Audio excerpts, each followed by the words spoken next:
Hi, everybody. It's another Conversations with, and I'm Dick Vaughan, and with me is my good friend Richard Morchoe. So, Richard, we've had a changing of the guard, We have. and I got to be honest, for having COVID and all the restrictions, I thought it was a pretty interesting program. I watched most of it. I get up at 3 this morning when they started with the previews. You know, the television people, they kind of like to start early. But anyway, but one of the things that I wanted to mention just briefly was the attack on the Capitol building, and I sat there in total, unbelievable amazement how that could happen, you know, and we're getting bits and pieces that somebody said they told them, they warned them, they didn't take it serious. What were your thoughts? Well, I don't know if you know who Max Abrams is.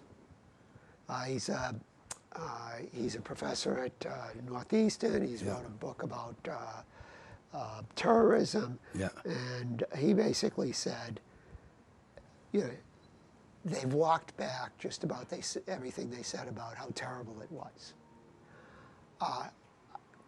I thought it was goofy what they did. I thought it was silly, but there's a lot of blame. What they did it was terrible. But the Congress owns the Capitol Police, and they were out to lunch. Oh. They were out to lunch on that. It was such an embarrassment, and what Trump, I have some sympathy for him because he was an outsider. That's the type of guy I am. I am the outsider, but he blew it.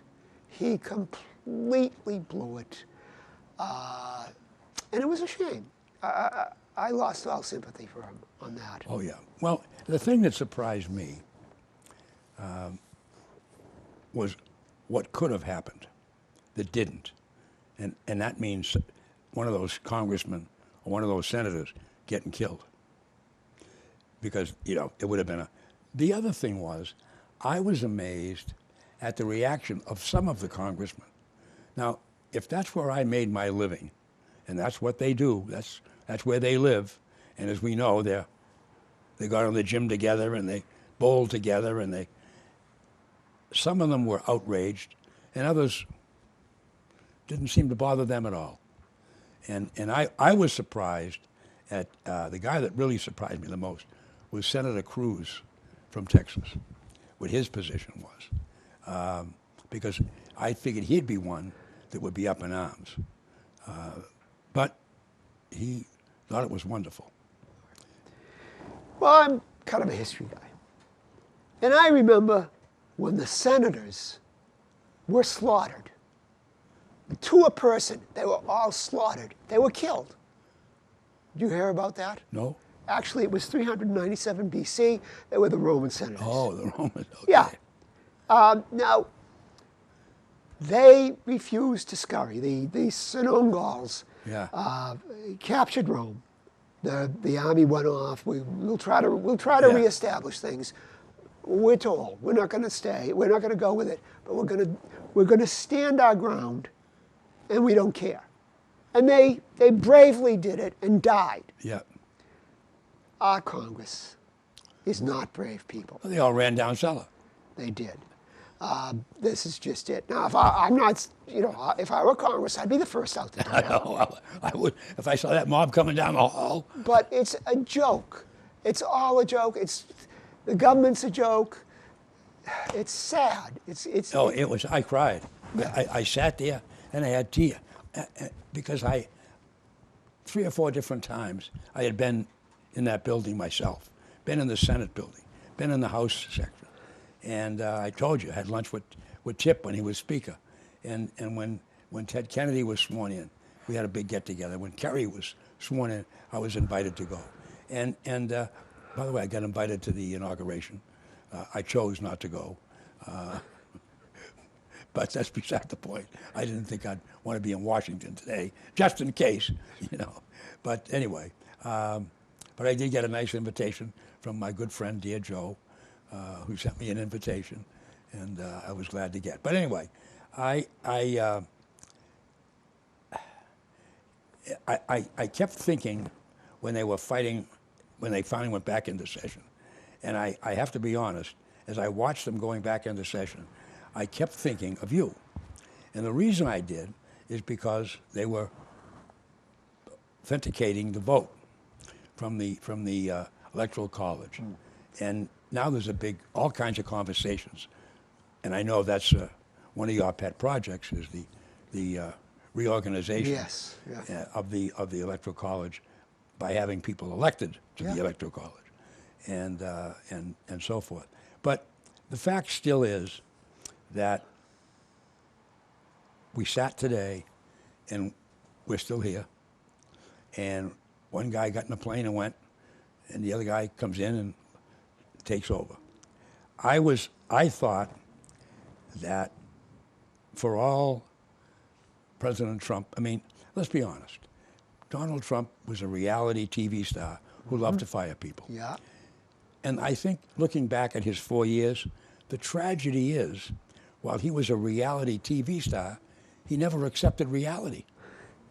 Well, reality TV is a joke. I understand, but here's a fella who had numerous opportunities. Now I'm talking politically, as my old political junkie. He had 3 or 4 golden opportunities. One was in February. I submit that if he told the American people what he told Bob Woodward on tape on the 15th of February and got in charge of that challenge, he'd have been reelected. And the thing that really troubled me the most, the last time he mentioned COVID was on November 2nd at his rally. And he said it because he was frustrated. He said, I'm sick of COVID, COVID, COVID. It's going away. Now, and that was November 2nd. And from that day to this very day, he has never once mentioned it again, never said anything about the people who have lost their lives. His wife did, but he didn't. And I said, you can't keep missing opportunities. It's just like the day of that riot. If he had come out and said, what are they doing about? Get home, and Well, he actually did, and they kicked him off Twitter. He went in and he said, stop it. And they stopped Twitter, his Twitter. Yeah, but I'm talking about national. He's the president of the United States. He wants to say something. Every TV station in the country's there. You know what I'm saying? Yeah. But it's academic. It's water over the dam. And the other thing, I thought he had a golden opportunity this week it's over. He finally accepted it, even though he never said it, but he had an opportunity. I mean, I gave Pence credit. Pence went to the inauguration, showed up, got a nice round of applause, walked down the stairs with the new vice president. He did it right. And I thought Trump had a golden opportunity to do something and didn't. And I was surprised. I thought, but like I saw Chris Christie, and Chris Christie was on TV today, and somebody mentioned that to him. And he said, you have to understand, you got to know him. He says, I know. He says, there was no way anybody was going to convince him to go there. And he said he wanted to go out his way. And he said, and I'll tell you another thing. They wrote a beautiful speech for him to give at the airport before he took off. And he never used it. He did his own. He just talked like he always does. It's sad. And Christie said, sadly, he's a fella that I thought would learn. Because he said, when I became governor, I didn't know what I was doing the first day, but boy, you learn quick. And if you don't learn, you're out of there. And he said, I thought from the time he started, because he said, I thought he had a terrible inauguration speech. And he says, I try to work with him. And he said, I thought he'd grow into it and learn, And he said, but you look back at some of our presidents, most of them grew into it, and they got better as they went along. You may not agree with them, but they got better. Well, the worst thing about Trump I feel terrible is that he did not. He pardoned some terrible people. Oh, But he could have done something like Julian Assange, who was a great man, who is a great man, who was saying great things with WikiLeaks, and they got him because he found the truth, and everybody in the government didn't want it. And he said good things about Assange, but he didn't have the background to do that. no. It was terrible and disgusting. Now everybody has been saying, and this is true, he didn't start any wars, but he didn't stop any, which is really, really terrible. The thing that was funny, it's not funny, things that I found interesting, was a lot of the things that when he first came into office, that he really said he wanted to do was stop the wars, get us out of those countries, build a wall but have Mexico pay for it, et cetera, et cetera. Now, he did some of the things partially. You know, he pulled some troops home, but that's just... It was a joke. It was too little too late. Yeah. He does it right after Thanksgiving because his term is over. And he, what's he take? 2,000 out of 4,000 out. You know, we still have 2,500 over there. And the wall, he didn't build the whole wall. He only built about 100 miles of it, and then we paid for it, or the Defense Department did. You know, and then he goes down there a week before he's out of office and makes it sound like, you know, I had some fun on Facebook. Somebody, one of his supporters, was bragging about it, the beautiful wall he built, and he says, those Guatemalans that are coming up, or Hondurans, wait till they hit that wall. So I wrote back and said, first of all, not to worry. I said, the wall will keep them back. I said, it's the Great Wall of Trump. I said, not to be confused with the other Great Wall. I said, all they'll do is walk around it. Of course. You know. Now, before this thing, we talked about the new inaugurate. That's the word. What's the word? Inaugural addresses. Yeah, and you liked it. I thought it was what do you call it? One long cliche. Yeah. Oh yeah. But that's okay. I liked it because I thought he said what he needed to say. Unity, get together. I'll work hard for you. I'll do everything. You know, he wasn't ranting and raving. He didn't get in. He didn't get in and make a lot of promises. Yeah. You know. It was nice stuff. Yeah. Simple stuff. But Tim, I've got a little bit of a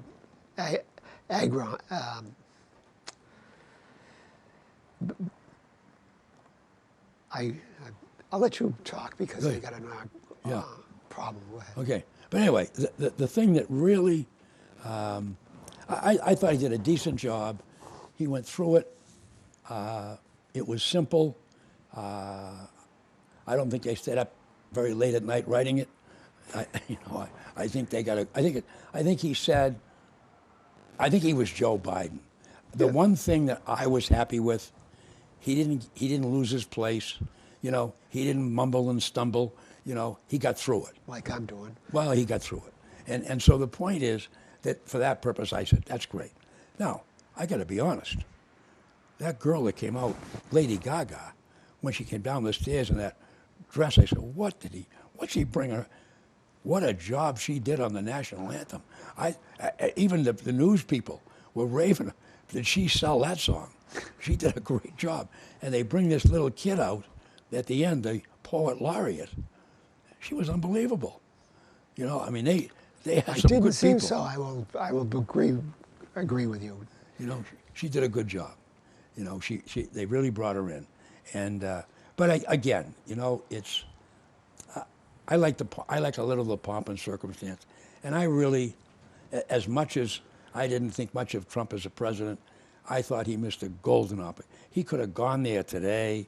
What would it have? And he'd been on television, and he could have been a big star and a hero.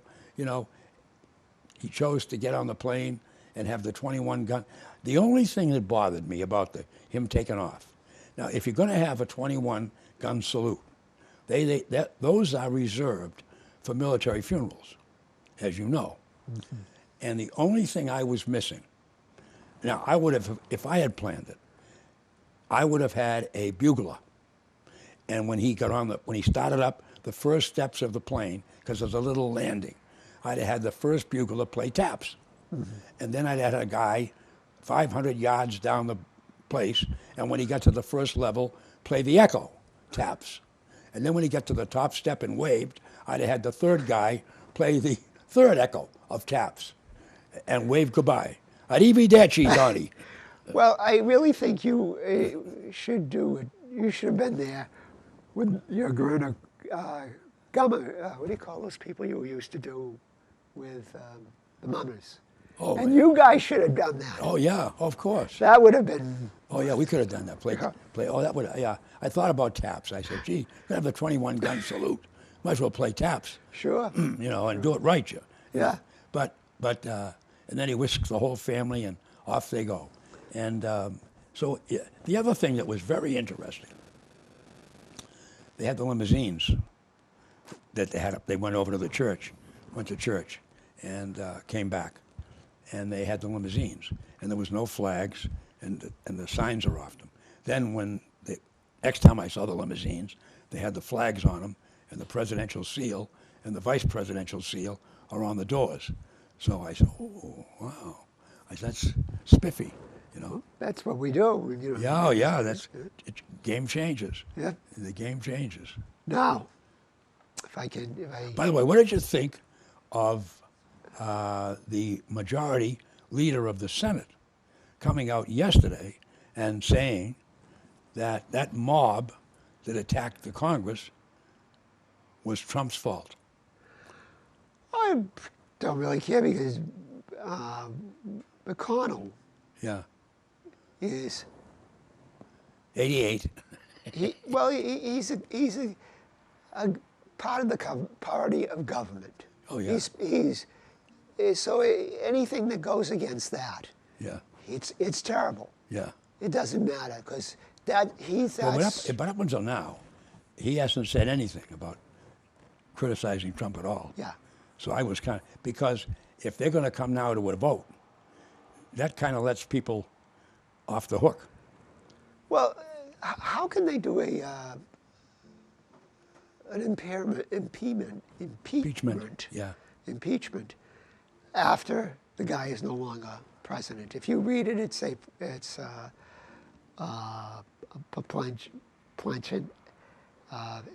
impeachment it says only while he's in the presidency. The presidency. Oh yeah. I mean, not after he's gone. Well, but the reason what they're trying to do is they want to try to get, and it may be easier just to put a resolution in to do it, but they want to make sure that he doesn't run again, that he can't run again. So much for democracy. Let him go. He's dead, really, if you think about it. When he let them hang. Oh yeah. He's dead. Oh yeah. He's buried. I've always wanted to give him a friend of what do you call it? The D. Better than you tell it. Yeah. But I can't. I can't count him. So if I can't, just about everybody has got to say. Yeah. Time to go. And I think what's going to happen is, what I learned so many times, and I learned it a long time ago, and I remember friends of mine who played for the Red Sox when I used to cover the Red Sox. When they were playing, oh my God, they walk out of the building and there's 50 people want their autograph, taking pictures, and then they get released, and they say, Mike, who? Yeah. And so what I think is going to happen, because of him, is as time goes on, people are going to just, because someone else will come up. Yeah. I mean, you know, it's going to be Pence, or it's going to be Rubio, or it's going to be Graham, or it's going to be, they'll all be running again, you know, and he's gone. I mean, He is. for all intents and purposes. But the Democratic Party, and to a certain degree, the Republicans, have let the white people, white class, working class, out. Oh. And they've set ahead with you. Yeah, middle class is gone. Yeah.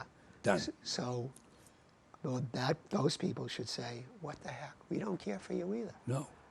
And they're not doing it. And Biden is not, you know, he's everybody but that. Yeah. You know, and he's supposed to be middle class Joe. He's a liar. Yeah. It's a lie. I shouldn't say, you know. Well, but the thing is that what's going to try, what they'll do now is they'll come up and within a month they'll give out that $1,400 and make the difference between the $6 and now you're back to the $2,000, and they can't really fight it because Trump said that's what he wanted anyway. So they'll use Trump's name to get that through, and everybody will get $1,400, and the people who get it are the poor and the middle class, you know, and so they'll all, oh, isn't this wonderful, you know, and that's what they'll do. And the one thing that they all talked about, I mean, Chris Christie, I saw him, Rob Emanuel, all the analysts and commentators were saying one of the things Trump promised in his speech was infrastructure. And Chris Christie said it's the biggest single mistake he made. He said he was going to do it. I agree. He said he was going to do it. He was going to put up $2 trillion to fix the infrastructure, and he said he never did it. We talked about that, and I said, that's going to get it for him. Yeah, yeah. And he didn't. He never did it. He never followed up on it. And Christie said today, if Biden does it, Biden's going to steal Trump's thunder, and he's going to create jobs. I agree. And he's going to clean this country up. I He agree. said, and they'll do it because every one of the senators and the congressmen look at all the jobs they'll be able to give out. Oh yeah, I agree. They'll love it, you know. I agree. The other thing is, though, the problem is Trump left him a mess. Oh yeah. From the banks and everything like that. And I don't know. I mean, I don't know how he's going to solve that because sooner or later that's going to come back. Well, he brought in Janet Yellen, who did a good job when she was chairman of the. Tell me what she did that was good. Oh, can I tell you? Yeah. I thought she kept the economy good. How did she do that? The way she ran the Fed. Well, what actually, to say that, what practice did she do? Well, she kept interest rates steady, number one. Which ones? When she was chairman. Yeah, which interest rates? We were about 3% at the time. And she kept them down as low as that. And then she dropped them down to 2.50, and that's when the market turned around, and the market started to come back up. When it hit low, and it started to come back. I mean, remember, Obama left this country in pretty good shape. How? The unemployment rate was 4%, 4.6. The market was in great shape. Things were good. He left him in pretty good shape. Not exactly. Well, yeah, exactly. And Trump inherited a good economy. Okay? Now, he increased it to his credit. And then COVID killed him. Yeah. Yeah, you're right. And the problem he had was, as I said earlier, he had a chance to jump in front of that COVID and turn it around. And his biggest single problem, as a politician I'm talking now, my biggest single issue with Trump was he never, ever, ever took responsibility for anything. Anything that was bad. That is true. Anything that was bad was somebody else's fault. It was Obama. It was Bush. But I don't It was somebody else. And anything that was good, whether he did it or not, he exaggerated it. I will give you that, but I don't think Obama was okay. but I don't think it was that great. I don't think Janet Yellen was. I don't think that Powell is that great. I think they're trading on something that is bound, that is really a problem. Since 2008, they've just been giving things to the banks. Oh yeah. And I don't think it. I think it's going to go on. Well, I'll tell you from me. I have all my money's invested. The market's up to 31,000. I just got my statement for December. I picked up 15, 16 grand. I mean, I'm happy as a clam. You know. But it has not been good for the working people. It has not been. I work. You're with me on this. This is nothing. It's work. I had to come all the way up those stairs. Well, yes, I make you work for this. That's true. I mean, say the 35-year-old wife and kid, husband and kids, it's not good for them. It hasn't been. No. The banks have made the money. This has really not been good. No. And it hasn't been for years. Well, one of the things that Trump did was he took down a lot of regulations that also caused problems. Mm. You know, that's how you'd pull those regulations out, and they got their hand in the cookie jar. I mean, I saw a thing this morning that they were selling the pardons. Oh, You had to make a donation. That was very bad. I mean, I couldn't believe it. Guy calls up. Well, one guy came out, and he said, they'll give you a pardon, $2 million, and because the guy lost his pension. And he says, why would I pay $2 million to save a $700,000 pension?